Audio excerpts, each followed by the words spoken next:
Great. Okay. So good afternoon, everybody, and thank you for joining us. I'm Becky, the Chief Executive Officer of the English Association, and I'm really pleased to be hosting this afternoon. A quick word about the EA. We are a learner society and subject association, which was founded in 1906 to promote, support, and celebrate the discipline of English studies. We cover all stages of education, from primary and early years through to secondary and further education, to higher education and beyond. We also cover all parts of the discipline across language, linguistics, literature, and creative writing. Events like this one are made possible by the fantastic contribution of our volunteer speakers. So thank you so much to Uhzama, Sonia, and Kirstie for giving us your time so generously this afternoon. Our members also make it possible to keep these events free and open to all by paying their membership fees. If you'd like to contribute to the national conversation about English and help support our discipline, please consider joining us. It costs just £55 to support our events and campaigning work for a whole year, and you get access to a range of member benefits, including online access to all our journals. Right, that's enough from me. So it's my pleasure now to hand over to Kirstie. Thank you, Kirstie. Thank you, Becky. Hello, everybody. Thank you for joining us today. I'm really great to see that you're here. I'm also really pleased to be here. So part of this panel to explore the pedagogy for teaching primary English. And I think that's such a critical part of our practice. And so we want to kind of explore the thinking behind how we teach, how children learn, how we create classrooms where our children's development as speakers, listeners, readers and writers really does flourish. And really, the conversation was prompted, I guess, initially by the publication of a book that I've just written, which is all about planning primary English, and that's its title. And the reason I wrote it was really to support student teachers and early career teachers with the decision making around all the various kind of lessons that they plan and teach in the primary school. But I hope it might also be of value to teachers more widely, and maybe particularly those who are leading the subject of English for the first time and want to kind of delve back into the kind of theory and wider thinking around the teaching of primary English.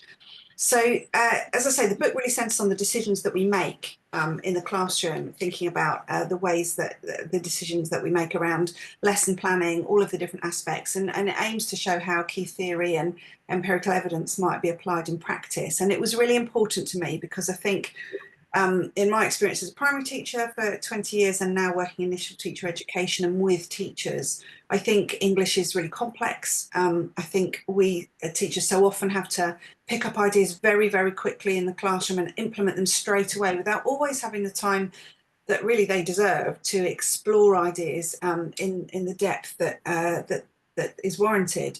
And I think accountability measures have also impacted hugely on reading and writing practices.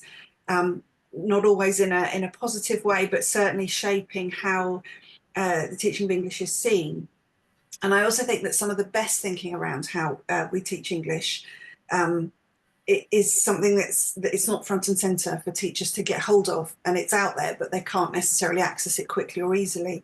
And so I think it's really important that we talk much more about what makes effective pedagogy in the teaching of English, kind of beyond things that support things like the reading framework, etc. But we talk much more widely. But today genuinely isn't about the book. It's really about sharing ideas and reflecting together on what makes great teaching in English in the primary classroom. So I'm really looking forward to talking with my two fellow panelists today. And I'm going to ask them just to introduce themselves, if that's okay. So I'm going to ask Uhzama to introduce herself first.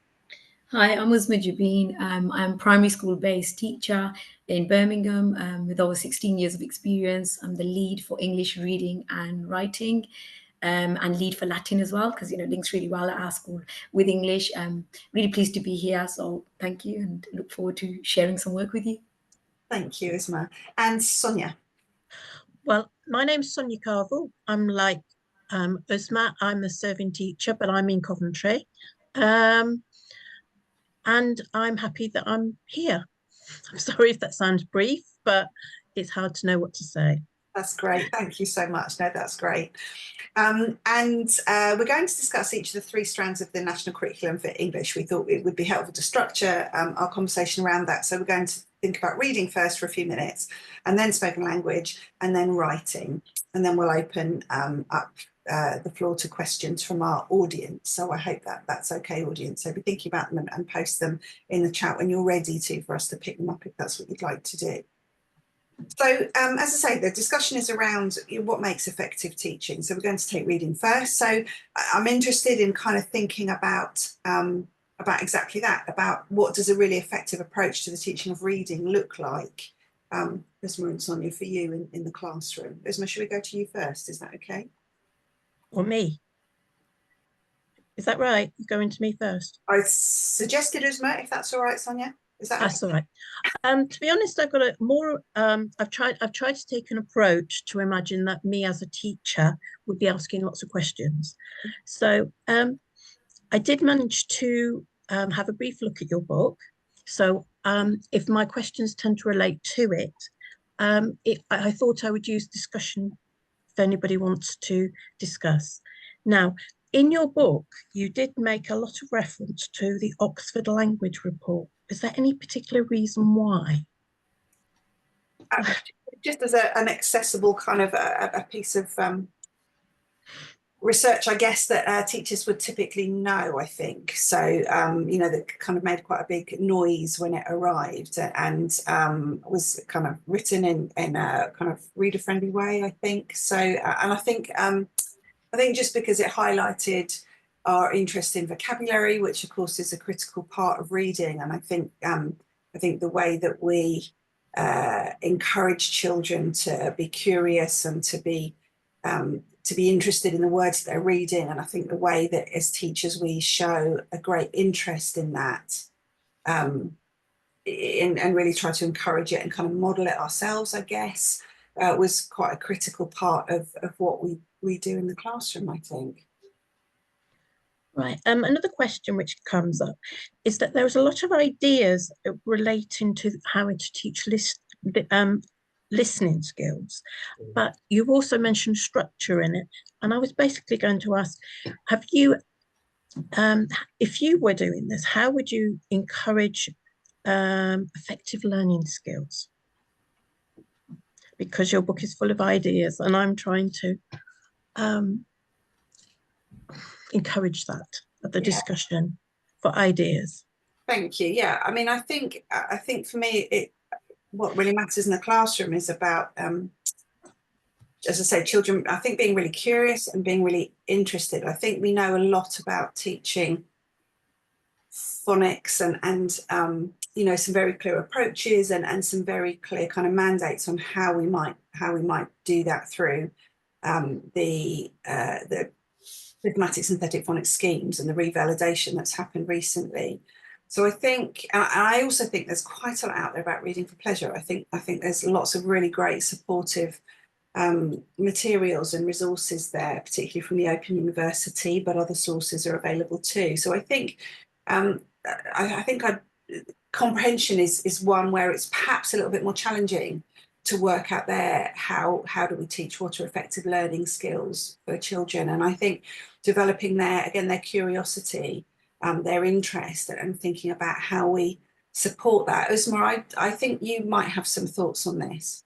Yeah. I mean, to be honest with you, from the book and the ideas and pedagogy that I've looked at as well, the key interest about the pre-teaching of vocabulary for comprehension and actually that reading for pleasure. And yes, we want children to read complex texts, but actually what's wrong with them picking up anything that they want to read? I think that's the most important thing. But then going back to the classroom, there's a place for teaching more complex texts and understanding that what access strategies are we allowing to support our children to be able to then kind of deal with comprehension of text. You know, there's lots of research that's been done into whole class guided reading and how that can support the kind of wider understanding of reading. But then, you know, as teachers, what strategies are we supporting the children with? So are we doing the pre-teaching? You know, are we identifying texts that, for example, that they can see themselves in? So yeah, and actually promoting that sort of love for reading for pleasure, and it's kind of assessing their ability and support in the class. Like, what are we doing to kind of support them? So, you know, is there scaffolding in place? You know, is there a sort of context and understanding behind the reading texts that are being put forward for the children, you know, because how else are they going to have those access strategies? What have you found are the most useful kind of access strategies? What are the things that you think really support children to understand? So definitely the vocabulary side of it. I think because reading is a combination of understanding, but also the fluency. If the fluency and the phonetic sort of decoding is not there, the children are going to struggle with accessing the vocabulary and understanding that. So once that sort of frustration of fluency is taken away and they're able to comprehend and be able to read fluently, then comes the next stage of understanding. So we kind of focus more around echo reading, reading from the teacher, getting the children to repeat back and read in lots of different ways, and then focusing more in looking at language and vocabulary. So using vocabulary in context from the text, supporting them to use that in a range of different contexts, and then building in the comprehension skills. So focusing on one skill at a time, and developing their understanding through that. So a lot of it through oracy, but then also opportunities for like paired work and things like that. Yeah, thank you. And Sonia, I think, have you recently, you've done some training, I think, on reading aloud? Yes. You want to say a little bit about that? Yes, that was a new thing. Well, at least it was new to me, because, and it was given a name which suggested things. But some of you may actually have started to do this when you are doing reading, because basically it's talking around the book that you may be reading out and putting it into context so that the children can understand it. It has been used in American schools, and we did actually start trying to use it in the school that I'm in, and as an idea of trying to put it into context. Some people in some ways probably find they're doing it already, because as you are perhaps reading to the children, you are putting it into context. So I wouldn't have said that this idea was particularly new, but it put a label to it. They have had some success in the States with it, but whether it will transfer over to the UK, I think it depends on the school itself. Yeah, thank you. And what were the key kind of principles in terms of children's learning? It's to encourage children to basically take an interest in the story, and also to encourage children to be interested in reading. So this is where reading for pleasure starts to come in, that they understand more about the context of the story, more about the characters, and what you basically want to try and teach them.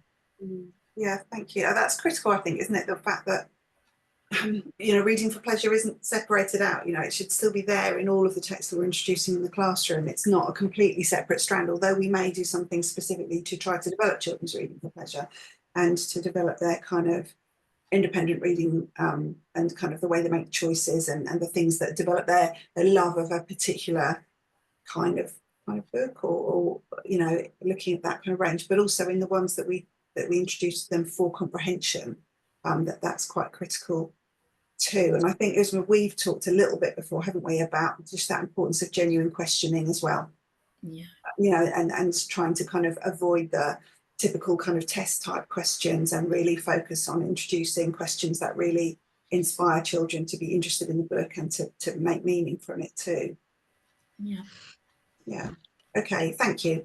So a little bit on reading. Sonia, I'm going to pass over to you if that's all right. And I know you asked me a question about listening a minute ago, and it would now be great to talk about spoken language for a few minutes. So it could be that that you kind of want to pose your listening question just to see what Uzma's experience and thinking is in the classroom, maybe. Well, we all have our different ways of doing this. I can't say there is any particular way that you can use, because everybody has a variety of different ways.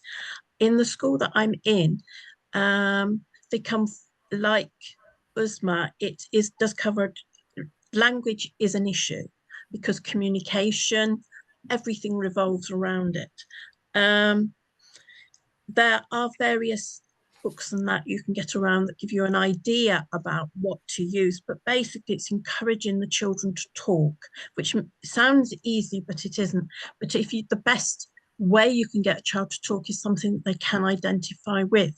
So you might actually, if in selecting your book that you're going to put, you could take into account the something that the children are actually interested in, and that that they would, something that would grab their attention, something that gets them in, and then you're halfway there.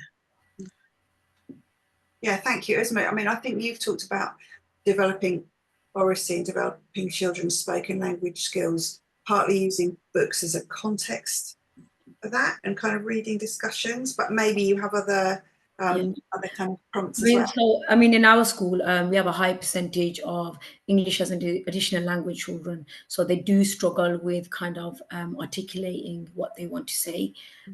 So for us, it is taking a key focus and ensuring that we give them topics that they're interested in and they are able to talk about, but also providing scaffold for talk.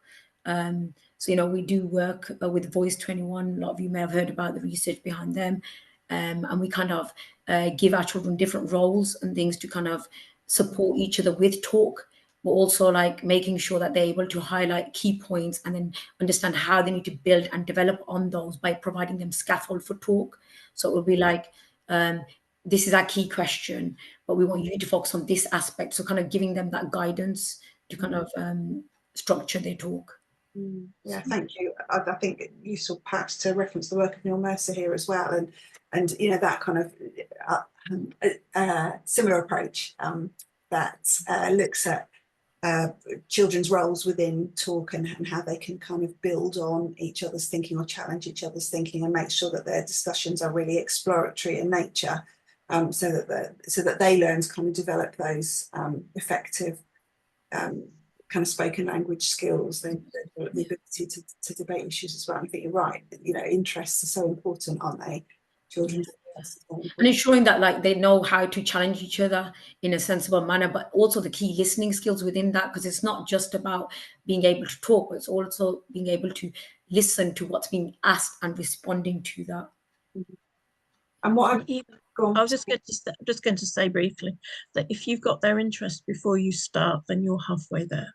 If they want to know about the story and it grabs their attention from the start, then they will not resent the additional, because when we're trying to communicate things about books, we tend to do lots of periods of reading things. I'm thinking in terms of older children rather than younger ones. You will spend quite a lot of time with them reading. So any measures that can encourage the children to participate, like Uhzama said, you can use different techniques to encourage the children to be part of the reading instead of you just reading it, because I do know some schools, they just tend to read the text to the children, or they get people to read it, but to actually get them to be part of it in regards to choral reading and other such methods. At least you then feel that you have a part, they are actually part of this.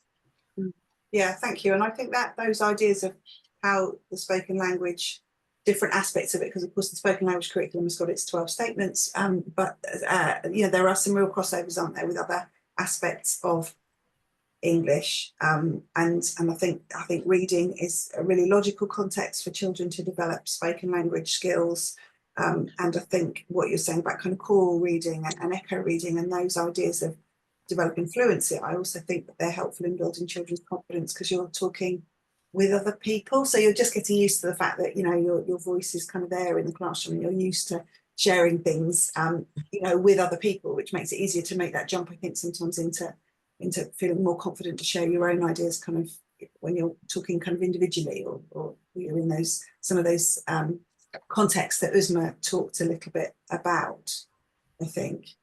So yeah, listening when children are really interested. Uhzama, have you done other things to develop children's listening skills, I wonder?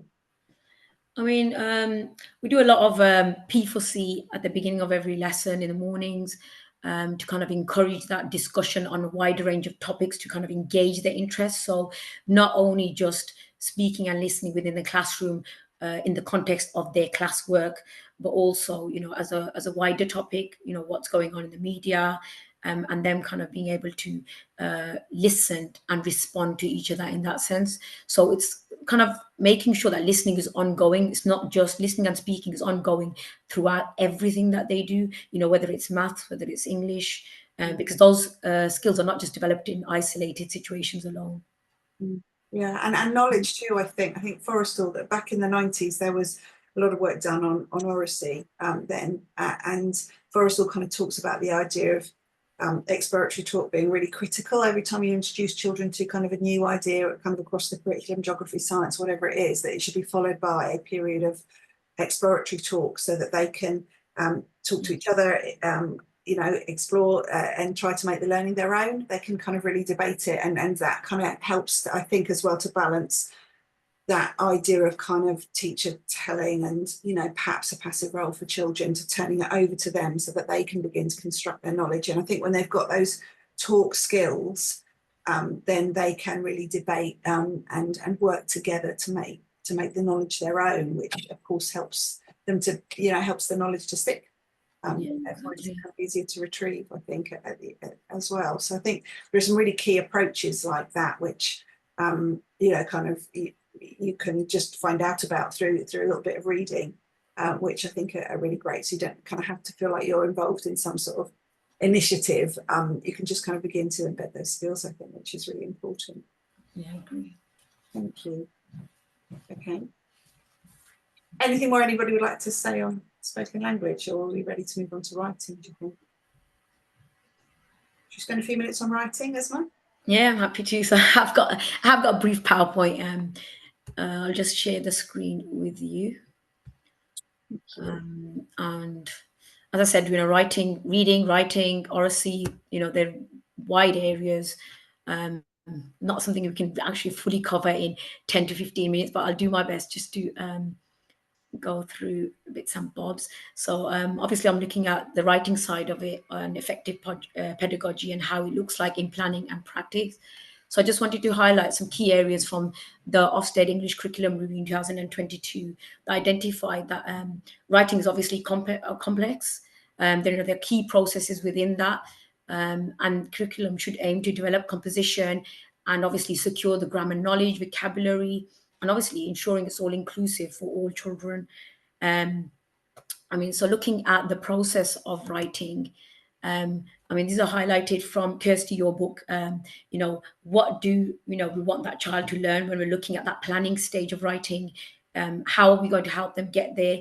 And what prior knowledge do they need? And as with the reading and the oracy, actually, this kind of fits into all three strands anyway, and with regards to any other topic or subject, where the planning stage is absolutely crucial, because we don't want to set our children up to fail. If they're not engaged or they don't have the knowledge, how do we expect them to produce effective pieces of writing? And I think that's key. I just want to give this little example here. So you got the thick jungle air clung to your skin as you pushed aside hanging vines. In the distance, through the mist, an ancient stone temple rose from the forest floor. You take a deep breath. It's time to explore. And this is quite a common situation in class, where we often in English can give our children a stimulus for writing, but actually, we want here the child to write an adventure in the Amazon rainforest. Now, has the teacher here at this stage thought about if he or she wants the best piece from this child? Has this child experienced being in a jungle, or do they even know what it feels like? Have they got a real life experience to kind of compare that with? Do they know what a vine is? And things like that. So I think it's extremely important that the planning stage is key here. And again, writing is a process for the child. So, is there opportunities then to look at a planning stage for the children? What prior knowledge are we supporting that child with? And then obviously looking at writing as a process. So is there an opportunity for them to draft, to then revise and edit? And obviously the work that's been done by Graves kind of emphasized that initially, where the writing process was inspired by that. Looking at the workshop model, so writing being a kind of opportunity for children to kind of come back and revisit again and again as a process for them to kind of change, proofread, draft, and publish. in our school especially, you know, we've kind of really done a big push on this, and we know in the Key Stage 1 curriculum, a child being able to edit and proofread is one of your greater depth sort of strands. And same when they're going into Key Stage 2, throughout that should be an ongoing process. And especially, for example, in Year 6, it's a key thing for greater depth and expected writers. Are they going back and making changes for purpose and effect, which I'll talk about in a little bit, in a short while. But I just wanted to ask yourself, Kirstie, like the writing process and how that works in your schools, and to you, Sonia. I would agree with some of the things. I'm just wondering whether they're obviously if they're going to do a story about the based on what their topic of the rainforest, whether it's been linked to a certain book or something like that. It might be a question of maybe moving that slightly on, that you could do it in more of a modern context. But I think problem sometimes is the approach that you take, because writing a story about something that they may or may not know anything about is always your biggest fear. So there are lots of other things. I'm reading on the PowerPoint that they're still on the slide 1, and somebody's asking for the slides to be moved on. So I don't know if that makes any difference. But yeah, so I think, Sonia, like looking at writing as a craft, isn't it? Yes, it is something you develop over a period of time. Yeah. And if they, I don't mean to interrupt. I was just going to say that we do tend to teach the more in recent, I can remember when I first came out of college that these things that you tended to teach the children in a slightly different way. And over the years, these methods have changed. There's different types of writing schemes out that have come out. But basically, there sometimes, I mean, there's Jane Considine, there is a Talk for Writing, there's all these different schemes. And they all try to teach you a different way of writing. But essentially, they fail if you cannot pick a situation that the children can actually relate to. Yeah, I mean, I agree. I think that's correct. But I think at the same time, there's also opportunities for creative writing. And yes, a child may not have experienced a forest or being in an air balloon, but what can we give them to kind of support them to be able to write in context for that particular purpose? So that's key.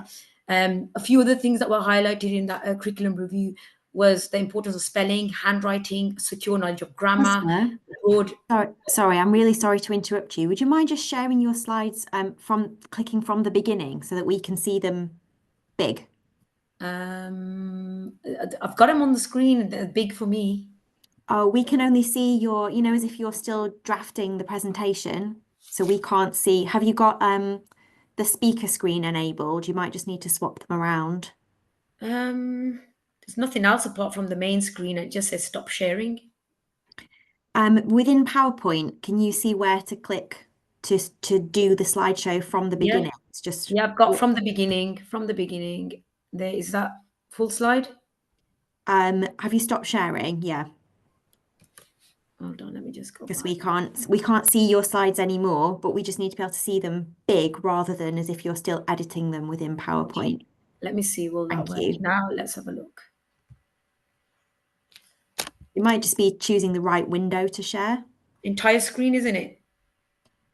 It just needs to be not the sort of the speaker bit where you can see what next slide is coming up. We need to see them full screen. I mean, are you able to share it from your side and then I can just talk through it maybe? Yep, absolutely. Save time because I don't want to waste. Yeah, of course.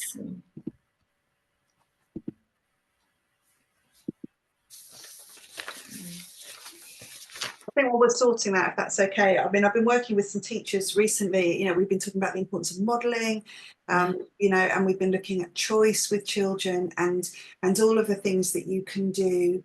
I think both of you have made points about the children kind of being ready to write, almost having, you know, enough knowledge. And I think it's a challenge in teaching writing in that sometimes the cognitive load is really huge when you look at all the knowledge and skills children have to integrate in writing. So I think it's really important that, as you kind of both alluded to, really, that it, you know, it's relevant, they're interested, but they know what they're talking about beforehand, again through lots of spoken language activities and kind of planning, drama, drawing, those kind of things, so that they're really ready to write, I think. And then I think that helps them, doesn't it? It's not with they're getting onto the stage where then they're kind of in the position of crafting the writing, because they're already clear on what it is they want to write about. Exactly. I mean, Kirstie, if you take it to slide, I think it's 6, please. So it's the one about the skills. Yeah, so just looking at that, I mean, like you said, we don't want that cognitive overload, because we know that writing does have the spelling, handwriting, the grammar, the deep vocabulary understanding, and actually knowledge of the world, depending on what the topic is. But then from this, you have got, if you move on to the next slide, some research looking at grammar as choice by Deborah Myhill, and it looks at how the sort of grammar and the vocabulary is all kind of taught through a text for looking at purpose and effect.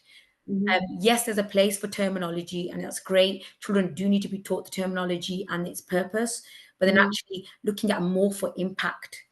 And a lot of research has been done around that. And I know myself, at my school, we used the opening doors strategies by Robert Cox. Fantastic way of kind of looking at classical texts for purpose and effect, and using how grammar is used for purpose and effect, and looking at a range of different styles of writing from different authors, and it gives lots of opportunities for that. And we found actually, when working in that kind of style where children are analyzing language for purpose and effect, the outcomes are absolutely amazing than just saying, have you got a fronted adverbial? It's more looking at, instead of saying, have you got a fronted adverbial? Well, actually, what sentence structure did you use here to build suspense? Looking at from that aspect. And the, Deborah Miles' research kind of really does support that. The other thing I want to touch on, if you move on to the next slide, is looking at ensuring that inclusion and engagement. Like, do the children see themselves as writers? Being able to, I mean, it goes back to reading as well. Do they see themselves in stories and in books? It's quite common. And it was in our school, I say, where children, you asked them to write them a story, and they were using, for example, they're all from a predominantly Asian background, and we never saw an Asian name in a book, because they never saw themselves in a piece of writing, because they never saw themselves as writers or as characters in books.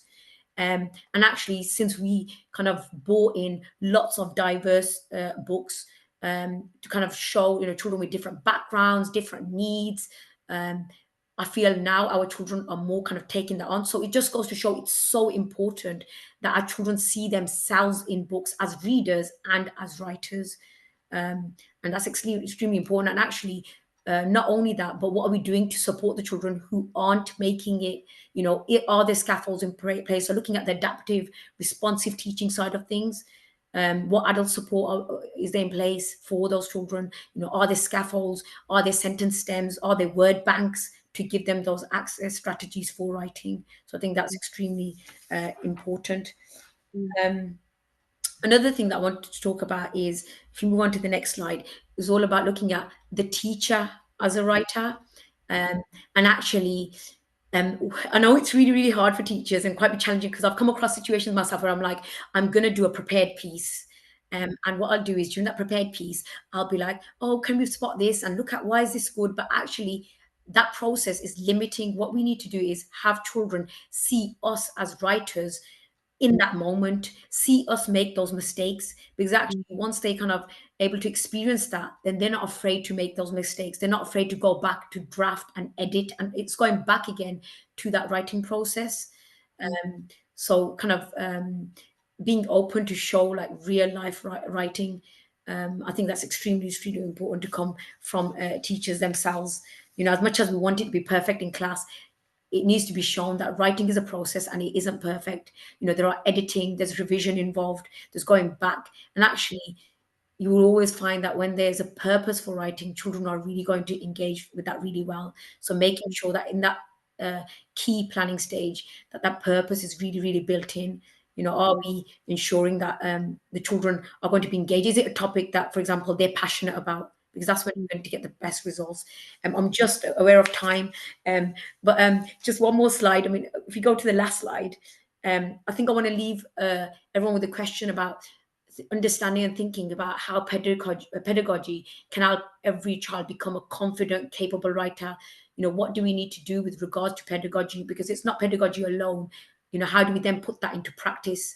It's all about having that balance. And again, it's both with reading, the speaking, and the writing. But yeah, that's my little. Yeah, I think you're right. You know, it's intertwining all of those aspects, isn't it? And I think, you know, English, it really grows over time, and there are certain things that go kind of across all the aspects of English, like a curiosity, a fascination with language, you know, an interest in looking at it. As teachers, it's critical to model, as you say, just as we model the reading process and what the questions I ask myself, it's the same as a writer, isn't it? It's not just the product, it's the process of doing it, which is really important. Thank you, Uzma. We've got a few minutes, I think, where we could see if there are any questions from the audience for our last few minutes. So thank you for bearing with us with our technical challenges, audience. I wonder if there are any questions there that anybody would like to put in particular about challenges maybe that you're facing in the classroom, or kind of questions that you've got just about particular aspects of the English curriculum.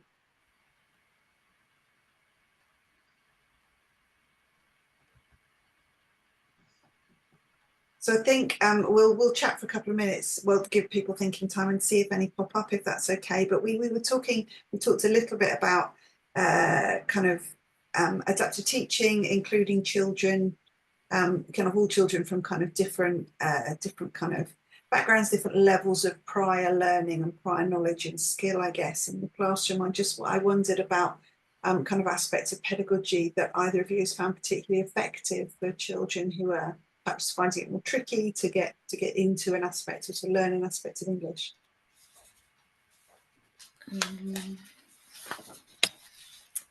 I mean, I've personally used the process approach, and continue to use that. I mean, I think taking that approach and showing children that writing is that process takes away for all writers, regardless of their ability, that fear of making mistakes. And we do have that sort of ongoing throughout our school in every opportunity for writing, that that's not your finished piece. So I think for us as a school, taking that approach has really been useful, regardless of, you know, ability for children. It just ensures that, you know, there's a planning process in place, there's a drafting, there's an editing, but kind of also ensuring that children have the opportunity to kind of have that peer talk as well. So that research into working with peers and being able to get that sort of like writers' feedback, them seeing themselves as writers and having that feedback has been really supportive. Yeah. I think you're right when you talk about talk there as well. I think that's so critical, isn't it? Because to develop their spoken language skills anyway, but also within reading and writing, and if we're going to ask them to talk about something, you've got to, all of that is reliant on background knowledge, isn't it? It's a background knowledge that will enable you to understand the text. It's your background knowledge or your knowledge of what you're writing about that enables you to focus on the other aspects of writing at the point of writing. So if you know what you're going to write about, you know, you've only got to deal with the minor challenges of spelling, handwriting, and kind of sentence and text generation when you're writing. So I think, discussion and thinking time is really critical there for children. And I think that's more so for our children who perhaps have, maybe take longer to pick up the ideas or to process them, maybe have had different experiences and not experienced that idea before. Maybe have discussed a little bit less kind of how people react or respond to that when they come across it in the story. It's not so predictable. I think that's why the planning stage is critical, isn't it? From the teacher's side, I'm saying, like, you know, has that teacher really thought about how he or she is going to support the children throughout that unit, and what is the process going to be to get to that final stage? What is going to be in that place? You know, are we going to be looking at vocabulary? Is there going to be opportunities for drama? You know, it's about bringing all that in to kind of then support the writer to get to that stage where they are going to be able to draft. Yeah, and I think for me, one of the key kind of underpinning models is Pearson and Gallagher's gradual release of responsibility, which I know have been adopted by other places now, or other kind of authors. But that idea of modelling work first, that's really important, doing some shared work together. But they move on to the suggestion of kind of guided work. And I know in schools, guided reading, I think, is one of those things that there was some kind of errors in translation. And I think what it was meant to be isn't quite how it was then developed in all schools. But, you know, the idea being a small guided group is there working on their own work, and the teacher observing really closely and ready to step in and teach key parts of the practice. And I think that's also really helpful for those children. You know, we talk lots about whole class, and I think that's important at the moment.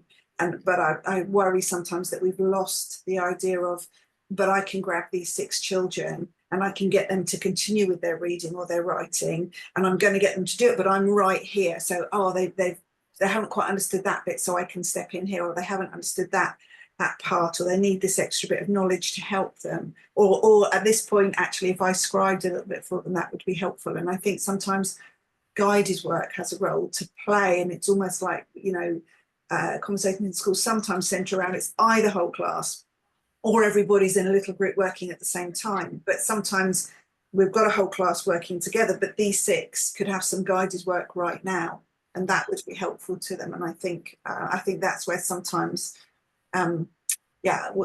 picking up ideas in practice haven't always worked, and then people feel that they can't use that tool. There's a place for both, though, isn't there?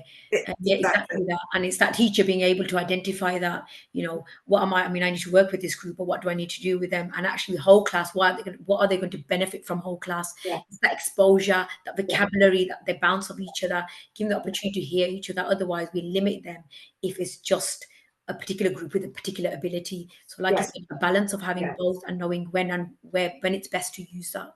Absolutely. And I think that's the challenge, isn't it? If conversations centre, and I think they do in the schools that I've kind of see and work with, sometimes it's, we do a whole class approach, or we do small group guided. But actually, if I'm teaching this, what's the best way to organise and manage the class, you know, based on the learning that I need and what I think the potential is here, so that I can be more flexible in my approach rather than feeling I have to do it this way or that way, because maybe that isn't what the children need in respect to this learning objective right now. I think there's a question here. It says, could you give us some examples of scaffolding, please? From Nadia. Thank you for that question. Yeah, difficult to answer, possibly without a definite kind of aspect of the English curriculum, I guess, because it might look different in different ways. I mean, I think it typically it might involve kind of providing extra resources, I guess, in some way. One of the most useful kind of uses for teaching assistants, according to research, is their ability to kind of reframe things. So sometimes the scaffolding comes in, how has something been reframed to children, or how has it been broken down into much smaller chunks, or what are the kind of resources, kind of physical resources like word banks, like sentence stems, that could help them. So sometimes scaffolding comes in those kinds of forms. Anybody got anything to add to discussion on scaffolding? Have, like, I guess, like sentence stems to kind of structure the writing, and then that you said, like you mentioned before, like the gradual release approach, kind of like taking it away slowly, focusing on smaller parts, giving them sentence openers, I guess through that, and word banks and things. Yeah.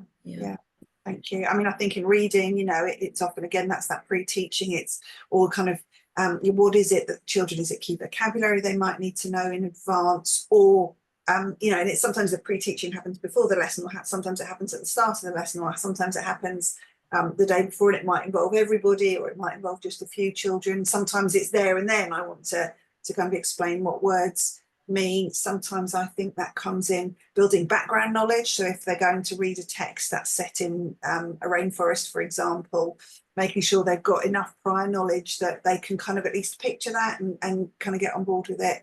So I think sometimes scaffolding comes in that way. I think sometimes it comes in giving kind of simplified texts, or often I think collaborative learning is a really effective scaffold and really helps children to start to work with ideas in a group, but having to articulate their thinking, when that can really scaffold. I think that's a critical part of the gradual release of responsibility model, the idea that that shared work that children do, where they take over and they're talking to each other, can really help other children to learn from them, and kind of pick up key strategies there. So that's a useful scaffold as well, I think. And as well, you know, kind of you can give them dictionaries or kind of visual word banks if it's something like reading.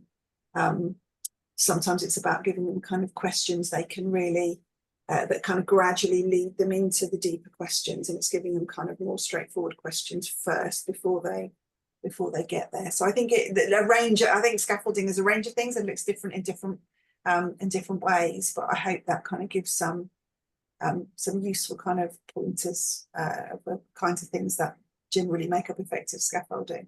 Thank you so much. I'm loath to jump in, but we have hit our time.